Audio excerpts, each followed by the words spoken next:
দুই ভাই ছিলাম এরকম, কারণ আমি দ্বিতীয়বারে চান্স পেয়েছি। তো আমি নর্মালি লাস্ট বেঞ্চের স্টুডেন্ট, তো এইরকম প্রোগ্রামের লাস্টের দিকে বসছি। তো বসার পরে গিয়ে হচ্ছে বড় ভাইদের কথা শুনতেছি, কোনো বড় ভাই রিপিটই করতেছে। তো রিপিট করা যখন কথা তখন হয়তো আমাকে শুনতে খারাপ লাগে। তো আমি কিন্তু মনোযোগ দিয়ে শুনতেছিলাম। আমার বন্ধু একটা ছিল আমার পাশে, বলতো এইভাবে, এই ভাইদের বল তাড়াতাড়ি শেষ করতে আর খাবারটা দিয়ে দিই, জলদি চলে। হয়তো তোমাদের মধ্যে এরকম ফিল হচ্ছে কারো, স্বাভাবিক। আর যেহেতু তোমাদের এরকম শেষ দিকের সময়, আর যেহেতু পরীক্ষার সময় তোমাকে ভাবছো হ্যাঁ হ্যাঁ ভাইটারা অনেক কথা বলতেছে, তো যদি এইটা বলবো তাহলে আমি সবার পক্ষে আপডেট করে দিবো। কিন্তু এই যে সবার কথাগুলো বলতেছে, এমন হতে পারে কারণ একটা কথা, একটা কিন্তু অনেকের কাছে অনেক বেশি ভালো লেগে যায়। আচ্ছা যাই হোক, আমি কিন্তু বক্তৃতা হিসেবে তো ভালো না, এই যে ফর্মালি যে প্রথমে বলবেন ধন্যবাদ মিলে গেছে। ধন্যবাদ পণ্ডিত কুতুবুদ্দিন পরিবারের বর্তমান সেশনে যারা এই প্রোগ্রামটা আয়োজন করেছে তাদের সবাইকে, আর এর সাথে আন্তরিকভাবে ধন্যবাদ আজকে প্রোগ্রামে আমাকে দাওয়াত দেওয়ার জন্য। এই কমিটির কোচিং ভবন আসলে একটা ভালোবাসার জায়গা, এখানের সাথে মিশে আছে অনেক ভালো লাগা, খারাপ লাগা, সব ধরনের স্মৃতি আছে এখানে। প্রায় দুটা সেশন কাজ করছে, তো প্রায় করোনার সময় তো 2.5-3 বছর হবে না। আচ্ছা, এইরকম কাজ করছে সবার সাথে। তো আমাদের কিন্তু আবার কখনো কারোর সাথে মিল মানে মতের মিল হয়েছে, কখনো আবার এই বছর মতের অমিল হয়েছে। তো সব মিলে অনেক স্মৃতি আছে, আর এটা আসলে ভালো লাগার একটা জায়গা। সিনিয়র হলে একটা সুবিধা আছে, যে বলো আমি কথা বলতে পারি না, ঠিক গেলে সুবিধা পেয়ে গেছি। এখানে সবাই কিন্তু অনেক সুন্দর সুন্দর বক্তৃতা দিচ্ছে। সামনে যারা আসবে আরো 2-3 জন বাকি আছে, এরাও দেখবা অনেক ভালো বক্তৃতা দেবে, দে উইল লাস্ট। আচ্ছা, তোমাদের মধ্যে কারা কারা নিজেকে মেধাবী মনে করো? কেউ আছে মেধাবী মনে করো? আয় হায়, তোমার সিজিপি তো অনেক ভালো, তারপর মেধাবী মনে করো না? আচ্ছা, কে কি গাধা মনে করো? যারা হাত তুলছে মোটামুটি আমি ওই দলে ছিলাম। আমার কথা, আমি গাধা ঠিক আছে, তবে আসতে যখন চেষ্টা করেই দিই। তো আমি সবসময় যেটা থিঙ্কিং করতাম ফার্স্ট অফ অল, যে আমি এখানে আসছি, আমার চান্স হবে কিনা সেটা আমি জানি না, এটা আমার স্রষ্টা জানে, আমার আল্লাহর উপর ছেড়ে দিলাম। আর আমি যেটা করবো সেটা হচ্ছে আমার স্যাটিসফিকেশন লেভেলটা, আমি কি আমার সর্বোচ্চটা দিয়ে চেষ্টা করতেছি কি না।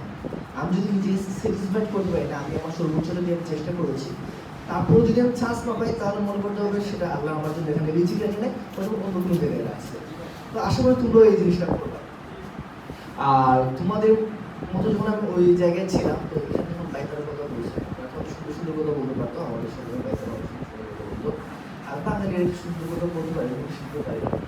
তো ওনাদের কথাবার্তা যখন আমি শুনতেছিলাম, তো তখন মনে করো তখন মনে মনে ভাবতেছিলাম যে ইনশাল্লাহ আমি একদিন এখানে দিব, এখানে আসবো, এই সিচুয়েশনে আসবো। তো আমার আনসার কি, যদিও আমি আমার রেজাল্টটা বলি, আমার পলিটেকনিকের রেজাল্টটা খুব বেশি ভালো ছিল না, টপ হয়ে আসছে আর কি। তো 3 টপ হয়ে আসছে, তারপর বললাম না আমি ব্যাক বেঞ্চার ছিলাম, শুধু এখানে না, কুয়েটে এসে আমি ব্যাক বেঞ্চার ছিলাম, তবুও আলহামদুলিল্লাহ কি কোনো একটু হয়ে গেছে। আর শুধু এটা না, আমি কুয়েটে আসার পর কুয়েট নিয়ে একটু বলি, কারণ হচ্ছে কিন্তু কুয়েট নিয়ে বললে তোমাদের একটু স্বপ্নটা আরও বেশি জাগ্রত হবে। কুয়েটে আসার পর তোমরা চাইলে রাজনীতি করতে পারো, তোমরা যদি কালচারাল মাইন্ড হোক কালচারাল করতে পারো, বা তোমরা ডিবেট চাও, তোমরা যদি চাও বাইরের বিভিন্ন জায়গার সাথে কোলাবোরেশন করতে, তাও পারবে। মানে বিশ্ববিদ্যালয়, ভার্সিটি, ইউনিভার্সাল কাজগুলো তোমরা কাজের সাথে তোমরা নিজেদের জড়াইতে পারবে, যেটা নর্মালি আমাদের হচ্ছে গেলো ডিপ্লোমা করে আমাদের মাইন্ডে গ্রোথ করে না।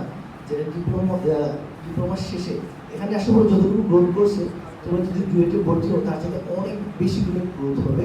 শুধু এইটা না, ডুয়েট একটা প্ল্যাটফর্ম যেখানে তোমাদেরকে আরো বেশি উঁচু মানে স্বপ্ন দেখতে তোমাদেরকে সহযোগিতা করবে। তো এই জন্য তোমাদের ডুয়েটে আসলে চান্স পাওয়া দরকার। তো যারা ফার্স্ট টাইম, এখানে তো সবার হবে না, এটা ছিল অন্তত সত্য, কারণ সবার হবে না, কারণ ডুয়েটের সিট সংখ্যা লিমিটেড। কিন্তু যাদের হবে না তারা সুযোগ যতবার আছে সেই সুযোগটাকে কাজে লাগাবা। যেমন অনেকে প্রথমবার না হলে দ্বিতীয়বার চেষ্টা করবা, যেটা আমি ইমরান ভাইকেও বলে দেবো, যদি তুমি চেষ্টা না করো তাহলে তোমরা পাবা না। যেমন সবার সবসময় কিন্তু সুযোগ আসে না। একটা এক্সাম্পল দেবো, তোমাদের কিন্তু কোচিং এর বাইরে কিন্তু তোমাদেরকে জ্বালায় নাই, টেক্সট দিছে, কল দিছে, বা এমনি বলছে এই তোমরা এডমিশনে এসো, জ্বালাইছে কিনা? আচ্ছা, কাকে কে জ্বালাইছে হাত তুলো তো। আয় হ্যাঁ, কাউকে জানায় নাই? এই তোমরা টেক্সট দেবো না, বলো না করবে। পলিটেকনিকে তোমরা তাকে মানে শেষ করছো, তারপর বড় ভাইদের বলে নাই এডমিশনে আসার জন্য। আচ্ছা, তো এইটা কিন্তু তোমাদের সুযোগ ছিল, তোমাদের সুযোগ ছিল এই সুযোগটাকে কাজে লাগানোর জন্য।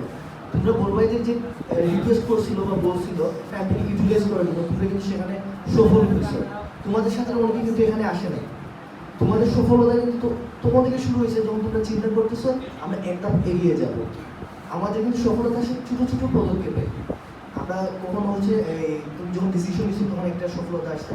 তুমি যখন এখানে এসে চিন্তা করতেছো আপনি গেলে আগে তুমি 1-2 ঘন্টা বসতে কিন্তু মাসে সপ্তাহে বসতে না, যাই না আমি হয়তো পরীক্ষার আগে বসতাম না, পরীক্ষা বসতাম না। তো এই যে তোমরা একদিনে এত ঘন্টা পড়তে পারতেছো, তুমি টেবিলের সাথে সম্পর্ক করতে পারতেছো, বইয়ের সাথে সম্পর্ক করতেছো, এইটা তোমার সফলতা। তুমি এখানে আসতে পারছো সেটা তোমার সফলতা। এমনকি তুমি শেষ পর্যন্ত এডমিশনে টিকে থাকতে পারতেছো, এটা সফলতা। সবাই কিন্তু এতটুকু পারে না। তো এমন হতে পারে যে তুমি এই সফলতা পরে সফলতাকে তোমরা যাচাই করতে পারো যে আমি এডমিশনে চান্স পাই না, এটা হতে পারে। আমি যখন ফার্স্ট টাইম চান্স পাই এটা সেকেন্ড টাইম সেম টাইম হয়েছিল, টেবিলের দিকে তাকাচ্ছিলাম পরীক্ষা দিয়ে আসার পর, হুট করে কেন্দ্রে চোখের জল আসতেছিল, মানে এত খারাপ লাগতেছিল, এত কষ্ট করলাম হলো না, মানে আমি দেখতো সবারই হবে মনে হবে। তো অনেকটা টাফ সিচুয়েশনে যাবা এইসব করে যে ফ্যামিলিও সাপোর্ট দিবে না, দিতে গেলেও আমরা মনে হয় যে নিজেদেরকে গুছিয়ে রেখে যাতে গেলে হচ্ছে কিরকম একটা সারাউন্ডিংটা কিরকম হয়ে যায় আমাদের। তো এরকম অনেক টাফ সিচুয়েশন আসবে, কিন্তু নিজেদেরকে গুছিয়ে নিতে হবে।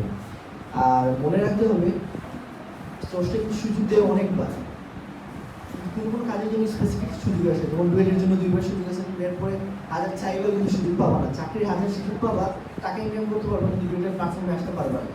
আবার সিমিলারলি যখন এই সুযোগটা চলে যায়, তোমাদের কিন্তু একটা চাকরির বয়স সীমা থাকবে যে 30 বছর, ওই এর ভিতরে কিন্তু তোমাদের চাকরির সুযোগটা নিতে হবে, এরপর কিন্তু চাইলে ওই সুযোগটা নিতে পারবে না সরকারি চাকরি। তো সিমিলারলি যখন যে সুযোগটা আসবে সেই সুযোগটাকে তোমরা কাজে লাগানোর সর্বোচ্চ চেষ্টা করবে, স্রষ্টার উপর ভরসা রাখবে, ফ্যামিলির সাথে ভালো সম্পর্ক রাখবে। অনেকে আছে যে এডমিশনে আসছি, খারাপ হয়েছে পরীক্ষা, খারাপ হতেই পারে, বা এডমিশনে আসছি যেকোনোভাবে পরিবারের সাথে সম্পর্ক একদম ছিল, এবং আমি কার সাথে কথা বলবো, সম্পর্ক রাখবা, বাট টাইমটাকে ইউটিলাইজ করবা এবং নিজেকে গুছিয়ে রাখবা। আর তোমাদের সবার জন্য রইল শুভকামনা, তোমরা তোমাদের সর্বোচ্চটা দিয়ে চেষ্টা করবা। যেখানে যাও তোমরা নিজেকে কখনো ব্যর্থ মনে করবা না, ছোট ছোট ব্যর্থতা আসবে, সেই ব্যর্থতাকে ওভারকাম করতে পারবা। এই ভরসা রাখি, কারণ তোমরা অনেক স্ট্রাগল করতে শিখেছো। এখন সামনে যতগুলো সমস্যা আসুক সেই সমস্যাকে তোমরা স্ট্রাগল করবা, ওভারকাম করবা, এবং তোমরা এখন কিন্তু অন্য যারা আছে ডিপ্লোমার ছাত্র তাদের সাথে কিন্তু তোমরা অনেক অনেক বেটার। সো তোমরা নিজেদেরকে ছোট মনে করবা না। আমরা নিজেদেরকে ছোট মনে করে বলে অনেক জায়গায় আমরা নিজেদেরকে অনেক উপরে নিতে পারি না, নিজেদেরকে ছোট জায়গায় দেখো। তো তোমাদের সবার প্রতি ভালোবাসা দোয়া রইল, তোমরা নিজেদেরকে অনেক দূরে এগিয়ে নিয়ে যাও।